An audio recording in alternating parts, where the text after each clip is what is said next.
உங்களோட வார்ட்ரோப்ல மோர் தென் 100 ட்ரெஸ்ஸஸ் வச்சிருக்கீங்க, பட் ரிப்பீட்டடா நீங்க ஒரு 10 to 15 ட்ரெஸ்ஸஸ் தான் வேர் பண்ற ஒரு பர்சனா இருந்தீங்கன்னா இந்த வீடியோ உங்களுக்காக தான். உங்களோட வார்ட்ரோப்ல நீங்க வாங்கி வச்சிருக்கிறது எல்லாமே ஃபேட் ஃபேஷன் தான் இருக்கும்.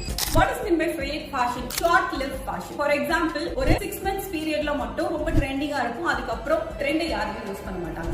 இந்த மாதிரி ஒரு ஃபேஷனை தான் வந்து we call it as fade fashion. For example, இந்த சம்மர்ல நிறைய நியூ பிராண்ட்ஸ்ல இருந்து டாப் பிராண்ட்ஸ்லயே over size cotton outfits trend ஆக்கியிருந்தாங்க. இந்த ட்ரெண்ட் வந்து ஃபேட் ஃபேஷன் தான். பிகாஸ் நம்மளுக்கு ஓவர் சைஸ் ட்ரெஸ்ஸஸ்ன்றது இந்த சம்மர்ல வேர் பண்ணும்போது கம்ஃபர்டபுளா இருந்தாலும் after some period of time ஒரு அன்ஃபிட் ட்ரெஸ்ஸையோ ஓவர் சைஸ் ட்ரெஸ்ஸையோ சம்மர் வேரா மட்டும் தான் ப்ரிஃபர் பண்ணுவாங்களோ தவிர விண்டர்ல ப்ரிஃபர் பண்ண மாட்டாங்க. So it is going to be a fade fashion. இந்த மாதிரி ஃபேட் ஃபேஷன்ஸை உங்களோட வார்ட்ரோப்ல நிறைய கலெக்ஷன்ஸை வாங்கி வைக்கிறத அவாய்ட் பண்ணிட்டீங்கனாலே உங்களோட வார்ட்ரோப்ல இருக்க கலெக்ஷன்ஸ் பெஸ்ட் கலெக்ஷன்ஸா இருக்கும். For more such informative content, follow IFS Styles and IRS Fashion Institute.